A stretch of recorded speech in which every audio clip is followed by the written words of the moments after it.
if you were to name the 10 most famous British artists, then I'm guessing that today's artist in focus will be in the top 10, perhaps even in the top 3, maybe even the most famous British artist there is. Joseph Mallord William Turner. Countless books have been written about him. It's been so many news articles, exhibitions, podcasts, even a couple of films. He probably is the most famous British artist. And this is episode number 8 of Artist in Focus on the Virtual Village Hall. I'm Rachel Moore from I Printed That. And these Artist in Focus sessions are just about giving a little overview of an artist. This is our 8th one so far. You can look back at all of them on the Virtual Village Hall Facebook page or on their YouTube channel. And it's just about spending half an hour looking at the life and work of an artist, then looking at some of their artwork and taking from that some of their style. We're going to be doing a little bit of copying, and then we're going to be using some images to use their style to create our own work. Now, before we go into a little bit more about Turner, we just need to do a little bit of prep for today's session. So what I'm going to ask you to do is to just paint up some paper for me. So you can do this while I'm talking about Turner, or if you would prefer, or if you're watching this on record, then you can pause this, do the painting, and then watch the rest of the presentation. So what I'm going to ask you to do is just to take some either black acrylic paint or some quite concentrated watercolour paint, either in black or a dark blue. And I just want you to paint 2 or 3. Let's just go for 2. Just 2 kind of largish postcard size rectangles. That's all I need you to do. Don't paint it too thickly, just because of drying time. You can always use a little hairdryer as well if you need to just dry it off before we start our first exercise. So that's the first thing that I want you to do. So I say you can pause and then watch the presentation, or if you want to just be doing this while I'm going through the presentation. So, as I said, so much has been written about Turner already that can easily be found online. But as I was doing a little bit of research, I thought I'd just pick out some of the things that I found really interesting, and I hope you will too. So I'm kind of split between 2 screens today. So I've got some slides, and I'll be flicking those along as I give you a little bit of information.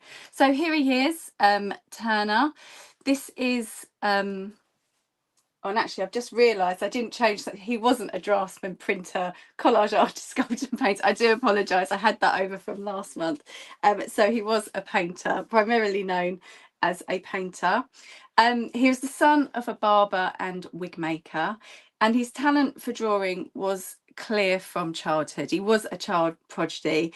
He first exhibited at the Royal Academy just at the age of 15.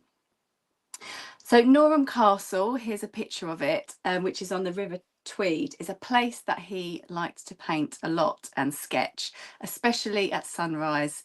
It was said that he would kind of just haunt that area because he was there so much. And one day, whilst walking past with a friend, Turner stopped, he bowed his hat, and his travelling companion asked what on earth he was doing. And Turner said, "I painted Norham Castle in my youth, and since then I have never wanted for work." And I really love that. I think it shows possibly the humility of the man, that he knew that it could all be over in a flash. So he was very much influenced by his travels. Travel was the key to his working life and creativity. Now, he visited Europe for the first time in 1802, and it was the magnificence and splendour of the Alps that changed his view of landscape painting. And then from 1817, almost every year until the end of his life, he would tour Europe, the Netherlands, France, Germany, through to Italy. And he developed new ways of painting with watercolour, with oils, that revolutionised ideas that could be achieved at the time in that medium. He was definitely ahead of his time too. Towards the end of his life, his paintings became much more abstract, much more expressive, and many people didn't understand them. Lots of the critics felt that he'd just lost his mind. Although today they are celebrated as visionary pieces of work. Art really was his life. He didn't care much about his appearance as long as he had his sketchbook and paints. Here is a very early study of Tintern Abbey. And Turner was once mistaken for a homeless person while around the Abbey sketching just because of his appearance. He often travelled light and he wore worn clothes. When he died, Turner left almost all his paintings to the nation. Today there are over 300 oil paintings, thousands of sketches and watercolours, many that are held at Tate Britain and galleries all over the world, making his the biggest single artist collection in the world. And by chance, early this year, I happened to be in Edinburgh and I was lucky enough to see Islands Vaughan Bequest. So it's a collection of 31 watercolours and sketches, and they span 50 years of Turner's life. Now, the thing that I especially loved about this exhibition, let me tell you a little bit about it. So in 1900, Henry Vaughan bequeathed these watercolours by Turner to the National Gallery of Ireland, and also he bequeathed some to the National Galleries of Scotland. Now, Vaughan specified that these Turner's watercolours could only be exhibited all at one time, free of charge, and in the month of January, but no longer. So just those 31 days. And I'm so fortunate that I happened to be in Edinburgh at the time to see them. But why only in January, you might ask? Well, because Vaughan understood that watercolours faded if exposed to light. But he wanted to keep those paintings for the nation to see, and so not just in January, because at a request, if any of those paintings wanted to be studied, then they would be available for the rest of the year in this purpose-built cabinet that's made up of all these drawers and also easels so that you can easily study each of the paintings.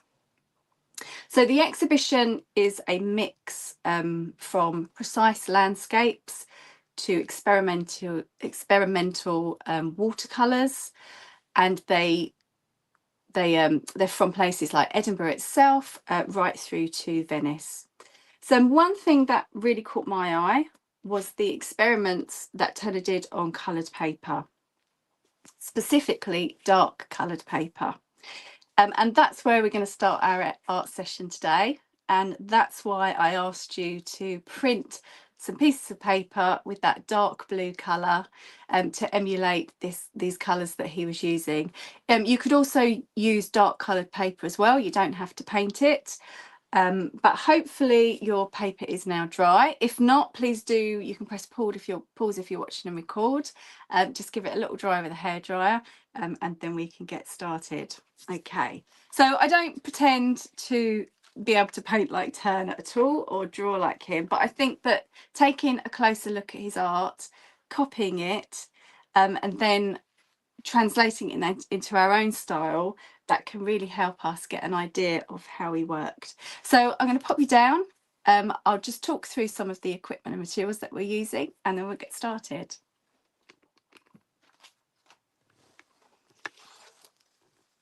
Okay, so first off, the paper that we're going to be using. Make sure you use a nice thick paper. So that could be watercolour paper, it could be lining paper, just wallpaper lining paper, even just some packaging, some card, something that's nice and thick, because we're going to be using some watercolours and acrylics. So we want to make sure that the paper doesn't start to disintegrate. I've also got, these are the acrylics that I used. I used ultramarine blue and I just mixed it with a little black just to tone it down to paint these. And you can see there's a couple of various shades going through there. You could, for the first art exercise, you could use acrylic paints. That's absolutely fine, but I'm going to use chalk pastels today. Any kind of chalk pastels are fine, even chalk, little chalks from your children's craft box. That's great. And then another thing we're going to be using are watercolours. You can use, or you can even water down your acrylic paints. So I've got a little set of watercolours that I like to use. You could also use poster paints if you water those down, or even just a children's palette. The idea isn't about buying lots of new equipment. The idea is to use what you've got. So if there's something that you see in the cupboard that you think, oh, this would translate really well with the exercises that we're going to do, then please do use those. Okay, so let's just start by taking a little look at the picture on the screen. So this is one of the paintings that he did on a dark coloured background. And I just want to, if we start in the middle with that mountainscape, that's where he's clearly left the paper blank. He hasn't touched that at all, but he's then used the yellow at the top to form that mountain range. And then it goes out with these reds, sort of rusty reds, the browns up into the light white colours. And then below that, we've got this river scene where the sun, the colour of the sky is reflecting on that river. So just take a couple of moments just to get your eyes used to that picture. I'm going to take a swig of my tea and then we're going to start drawing. So we're going to give ourselves a little time limit for this one. So let's go with 3 minutes. If we need an extra minute, we will add it. So make sure you get all your stuff together. So you want your yellows. We've already got blue. It's kind of rusty reds, white, rather than black. I'm just taking them from here.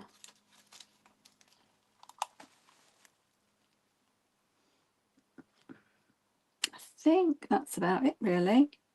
Oh, yes, I've got my whites. Yeah. Actually, let's just grab a white as well, because that's more of a grey. I'm going to grab a white as well, because there's some nice little highlights that we can do. Okay, so I'm going to start, get set, go. Let's just put that yellow in. Don't worry that it's not exactly the, you know, the same colours. We're just really just having a look at how he worked. Although this is a watercolour, we can work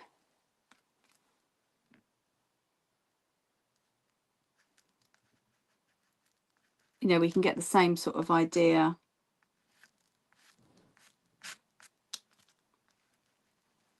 With this, that's 30 seconds over already. Dark. So let's come up. Let's start with. I'm going to put this full sort of over the mountain in. Oh, I've obliterated my mountains. The whole point of the exercise. There we go. And then just add that line of trees. We'll actually add the dark. There's some real dark.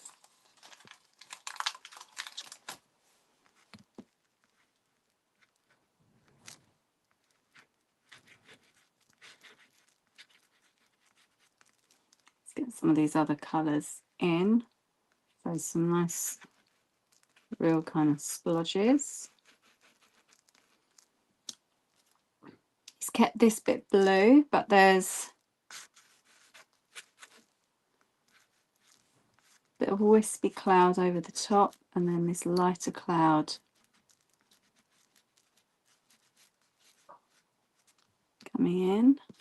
I've got slightly lighter.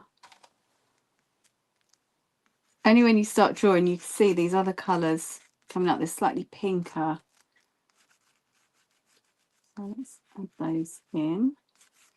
And I'm just going to go above where the clouds would be, and then we can draw those back in. So we've got just a minute left. Well, let's start getting some of this patchy sky in. And I'm annoyed at myself that I've taken this range out. That's very naughty. Let's try and build that up again. We'll add this dark layer, 30 seconds left. And this is almost kind of a mist. Let's rub that in a bit. And then 15 seconds left. Have that. We've got a few more trees there. Takes that. And then some white on the ripples. 5 seconds left. And that is time. Okay, just let's see if I can clean up that mountain range. There we go. Okay, so just a quick 3-minute sketch emulating one of Turner's watercolours. I think it's gouache on a dark coloured paper. Okay, so now we've had a look at how Turner did it. We're going to have a go at doing our own using the next image. So a very slight mountain range. There's no sea, so there's no river to with any so there's no reflections going on. But just take a moment again to look at it. You can't see the sun itself, but you can see what the sun's doing with the clouds, the way it's lighting those clouds. We've got a lighter area around the first part as we go up in the sky around those clouds, and then these really dark colours at the top, especially over on the right hand side. Then below the sort of the horizon, we've got some mist going on, and then again going into these darker shades at the bottom. So it's always good to have a look at what you're drawing and before you start. So I'm going to start with quite a dark piece, and so I'm looking at this, keeping this bit clear along here, maybe here, and the rest is going to be with these gorgeous colours. So let's just select my colours. So I've got some orange, some dark orange. That yellow might be a bit too bright. I might use that one. And then it's almost purple actually. So let's grab some purple and see how that, and it's lovely how the colours, as you lay them up, they also react with the blue underneath. Maybe a bit of purple. Definitely a dark blue. Oh, that's a nice dark blue. Oh no, I don't need dark blue because that's the paper. Okay. It's nice. It's really good actually, because it does, your mind certainly does work differently when you're not painting on white paper. Okay, so we're going to give ourselves 3 minutes again for this one. So let's get ready and go. Okay, so let's start with the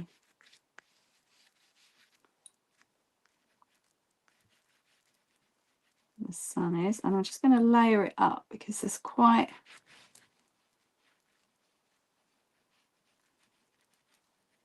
going on.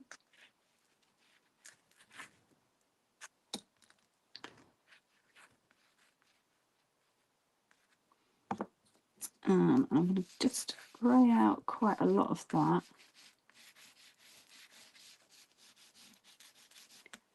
And then put the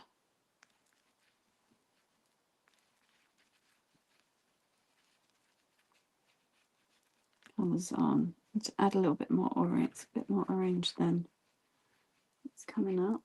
So that's a minute already. I think this is the most important part to work on. It's the main part.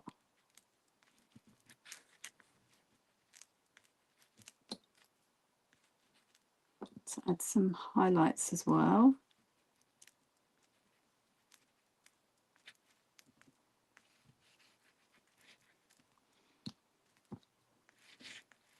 And then we're going to take it up. That's quite orangey. There's a slip of cloud of where the cloud's just sort of broken there.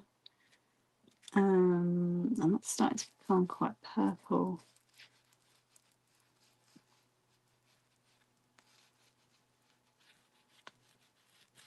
So again, we've got this large expanse of blue, but just a couple of the clouds have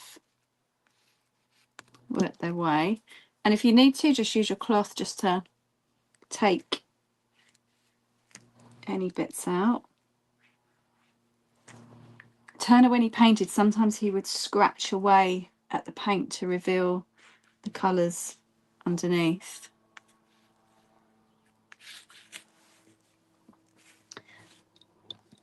Okay, oh, so we just got 30 seconds left. So I just want to highlight this, make that clear along there. Then we've got a strip of light here. And then purple colour as it comes down. And that's 15 seconds to go.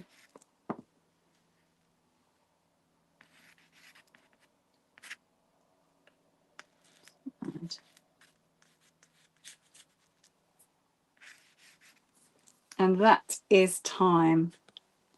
Quickly do that. There. Okay. So just using an image from Pixabay, a dramatic sunset. We've taken some of what we learned with our first sketch, which was from Turner's, into something that's the style of Turner, but our own work. Okay, great. So that's the dark coloured paper couple of exercises. Hopefully you found that really useful. I know when I sort of started doing this technique, it just really changed things for me with regards to sort of how I looked at. I need to put this in the right order, don't I? I'll do it later. How I look, how I use the colours in my art, and sort of how changing up a colourway can really change things. So the next we're going to look at, this is a watercolour from the exhibition. And we can see it's a very quick sketch. If we just start by taking a look at the painting itself, Turner used to would work very, very quickly. And I'm going to show you a great way that you can cover a lot of paper in a very short period of time. And then you can see that he's used quite a dry brush, especially for the marks on sort of the left, towards the bottom at the left. That's quite a dry brush, more concentrated watercolour. And then we've got this almost sheet of rain that comes down on the left hand side, and just poking behind is this suggestion that there is a light at the end of that storm, behind that storm. Okay, so let's give this one a go. I'm gonna just grab my jar of water. So if you want to bring your watercolour paints over now, or your acrylic paints, make sure they're nicely watered down. Put my paints here, and I've also got a plate that I can mix on if I need to. And this is where I am in the equipment as well, in the show notes. I asked you to just have like a piece of rag or some kitchen roll. And what I want you to do is just we won't start the timer yet because I'm just going to show you how to do this bit. So if we start, get this going. I watered these down a little bit earlier.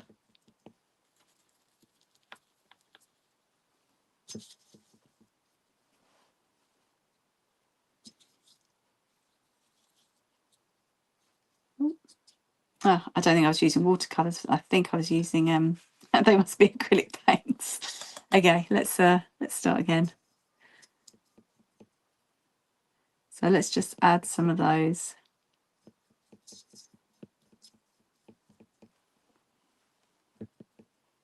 And you'll also see why we're using quite thick paper as well. Okay, I'm going to add a little bit of yellow too. So take your rag or your kitchen roll, just wet it in the water, squeeze out some excess water. We don't want it too wet, we don't want it too dry either. And then we're actually just going to paint with this. So dip it in your colour wash.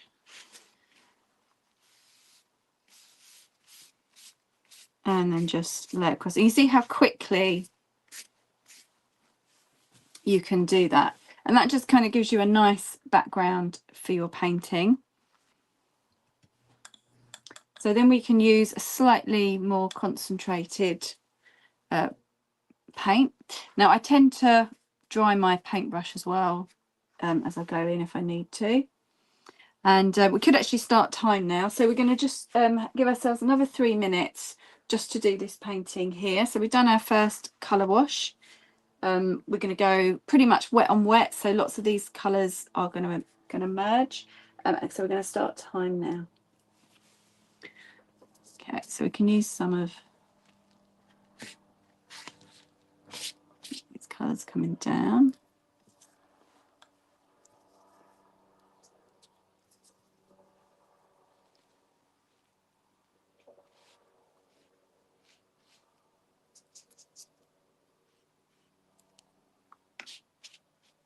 Let's make that a little bit more grey. Done that a little bit too dark actually. That's fine. And then we can use the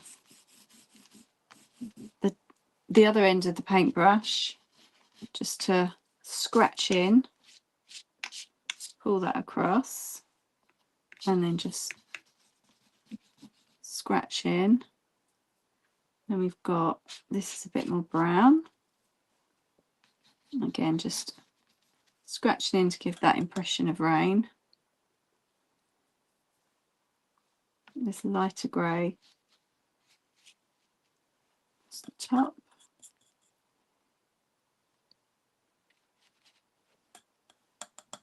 Oh, that's way too bright. So just use your, if you need to, paint with that as well.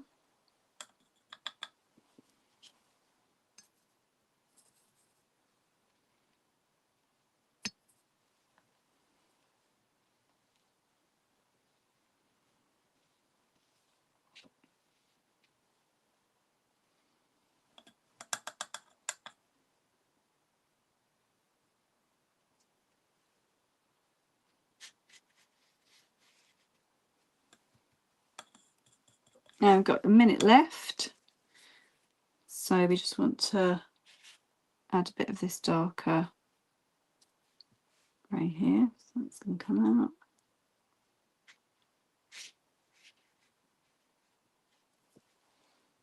Again, scratching where you need to.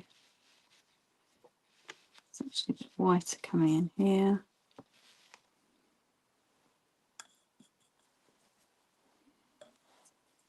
Use your cloth just to take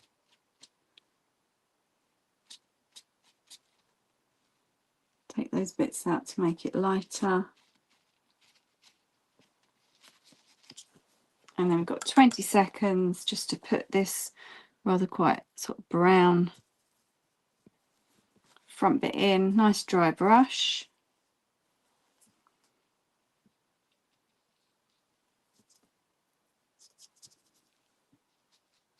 Five seconds left.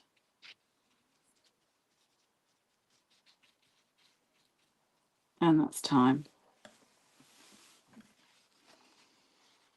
Yeah, so just using Turner's example, one of his watercolours, just a very quick watercolour sketch copying some of his work, using the scratching into the paint, taking a bit of the paint out, using a wet brush, using quite a dry brush. Okay, so now we're going to have another go at using that sort of style, but we're going to use this image. So again, a seascape, something that's quite moody. We can start with a colour wash. I've just realised that this would actually be quite a good exercise as well with that dark blue paper. That would be a quite nice one to do, just using lots of light of that's coming in from the left, from the right, sorry. I think I've got my lefts and my rights mixed up today, haven't I? I do apologise. Okay. So again, we're going to use watercolour for this. Get rid of my paints. And I'm going to start with a wash. Let's just see what colours I've got in here. Yeah, that's quite good actually. So I just want to start with a wash and then we'll start our time. Just going to give myself this sort of cloud formation and then the sea. And like so many of Turner's paintings, his seascapes, you know, we're kind of told sort of a third, and a third with a composition, but he uses, you know, over 2/3, maybe 3/4, if that's less or more, of the page just for the sky. Okay, so we're going to give ourselves 3 seconds, so time starts now. Okay, probably should have mixed up a bit of paint first.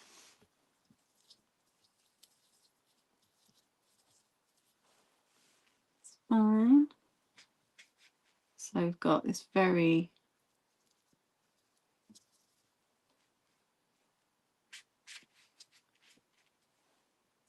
dark. Just bring all that along. And then we can start using our cloth.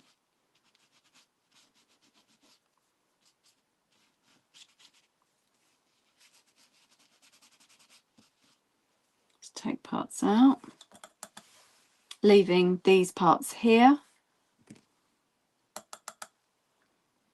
And then we've got an even darker sea. Yeah, that's good. That's really inky. Draw, oh, not very straight horizon. Draw that in.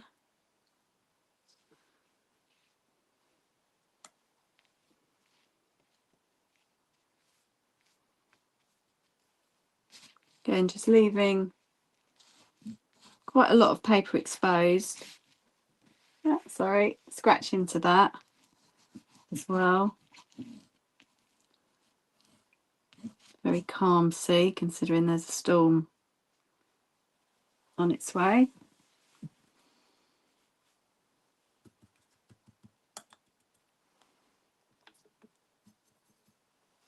So I just want to add a little bit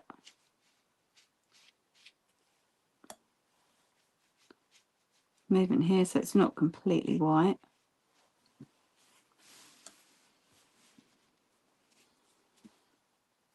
We've got a minute left. So what I just want to do is kind of bring in some of these darker shades. So I'm just going to take some of this off because I don't want it to mix in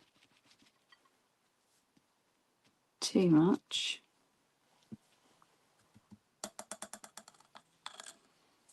Oh, I don't want that blending with the sea either.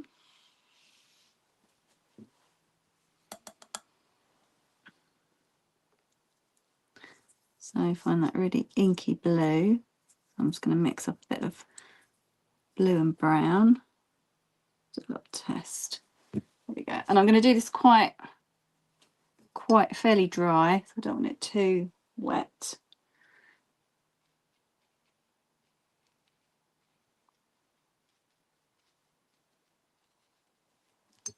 And that is 10 seconds left.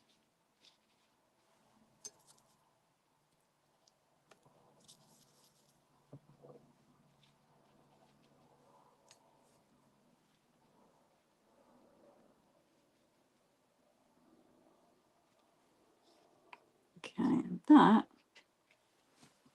is time. I just very quickly just want to soften these edges up, work into that.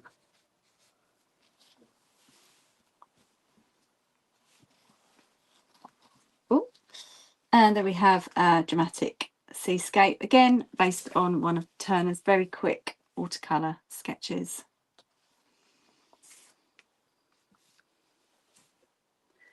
Okay. So that is our time up for today's session. I hope that's given you a few ideas using a dark coloured paper, as we did in our first couple of exercises, using a dark colour paper and then working onto light. I don't know if you can see those properly. Dark colour paper and then working over with some light pastels.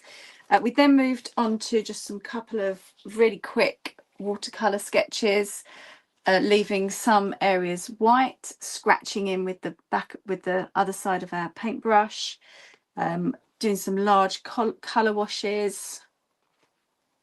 There we go, some seascapes. So hopefully it's given you some ideas that you can use for your own artwork.